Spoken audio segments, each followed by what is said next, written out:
Hola, mi nombre es Enrique Espinosa. El objetivo de este video es presentarte de manera muy rápida y general a la tecnología Hibernate, así como explicarte algunos de sus conceptos más importantes y para demostrar el punto, presentarte una pequeña aplicación fabricada en Java utilizando el IDE NetBeans 6.1. Primero que nada te muestro el sitio de Hibernate en www.hibernate.org.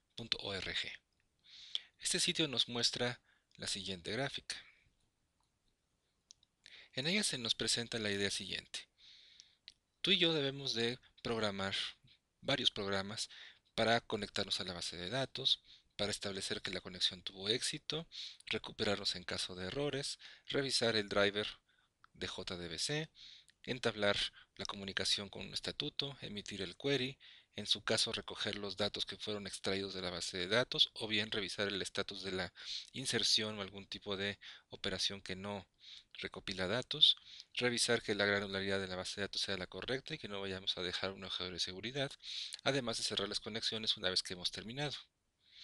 Todo esto lo podemos resolver utilizando patrones de diseño. Pero hay personas que establecen que esto no es lo más conveniente porque de cualquier manera tendríamos que repetir operaciones y quizá caer en redundancias. Hibernate nos propone un API nativo, el cual nos permitiría abstraernos de todo el detalle o la mayor parte del detalle para concentrarnos en lo importante, que es la creación, mantenimiento de beans, los cuales son efectivamente mapas directos de registros en la base de datos.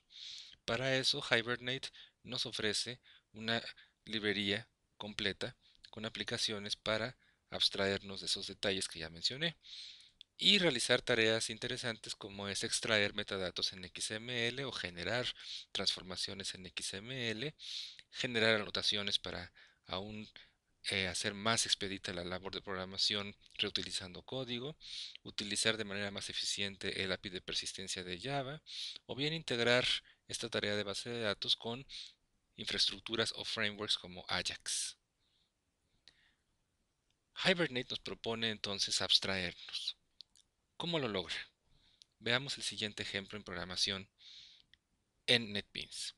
Tenemos aquí una pequeña aplicación muy sencilla que nos demuestra el concepto de DAO. DAO son las siglas para Data Access Object, lo cual es un patrón de diseño ampliamente conocido en la industria como una abstracción de la conexión a la base de datos. El programa principal de esta aplicación, main.java, realiza las siguientes tareas. Fabrica una pequeña infraestructura que establece la conexión a la base de datos, establece los queries que se van a realizar, sin que nosotros tengamos que preocuparnos por el conector, por la conexión, por la firma o por algún otro de los detalles que usualmente tenemos que tomar en cuenta. Aquí sencillamente se nos dice que hay una conexión. Si esta falla, la excepción se generará de manera automática.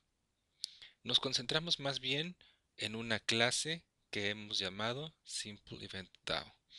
Esta clase se encarga de hacer las labores de conexión efectivamente, pero a través de la infraestructura de Hibernate. Posteriormente, lo más importante para nosotros es el mantenimiento de beans. Estos beans en este caso son eventos. Los eventos tipo conferencias técnicas como Java One.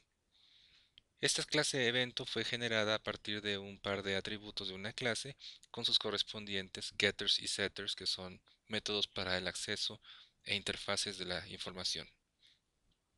Con el método create se establece que el bin ha sido creado y además ha sido mapeado con su correspondiente registro en la base de datos. Esto ocurre para ambos objetos que se ven en la pantalla. Posteriormente, en la rutina principal se encarga de extraer la información que fue previamente guardada en la base de datos, en su caso, hacer una modificación en uno de los bins cambiando su información de registro y finalmente buscando todos los objetos que fueron hechos persistentes en la base de datos para mostrar una pequeña tabla a manera de resumen. ¿Cómo es posible esto? Tenemos a nuestra disposición en Hibernate una pequeña interfase que se llama Hibernate Mapping. Este es un pequeño archivo en XML que nos permite establecer una relación directa, uno a uno, entre una clase evento contra una tabla evento en la base de datos, mapeando asimismo los atributos de la clase, como es el caso de ID, nombre, fecha de inicio y duración de un evento, contra los correspondientes registros en la base de datos, estableciendo mapeos adecuados entre sus tipos de datos. Esto nos evita tener que estar programando los cursores y las recuperaciones que usualmente tenemos que programar cuando manejamos una conexión. Todo lo que tenemos que hacer es concentrarnos en los beans y pasar los métodos adecuados del API de Hibernate. Para demostrar la eficacia de este procedimiento, procedo a ejecutar el programa haciendo sencillamente un clic derecho en el nombre de la aplicación y ejecutando Run. Hibernate se encarga de hacer el mapeo, la conexión, hacer las operaciones de base de datos y extraer los datos ya modificados en la consola. Hibernate nos permite entonces concentrarnos en nuestra labor diaria. La hipótesis es que además esto es portable, interoperable, porque Hibernate no nada más funciona para Java, también funciona para el API y la máquina virtual de .NET. Con esto termino la explicación rápida de Hibernate, invitándote a que lo uses y que estés al pendiente en este blog de otros videos que colocaremos posteriormente y que explicarán más a fondo esta tecnología.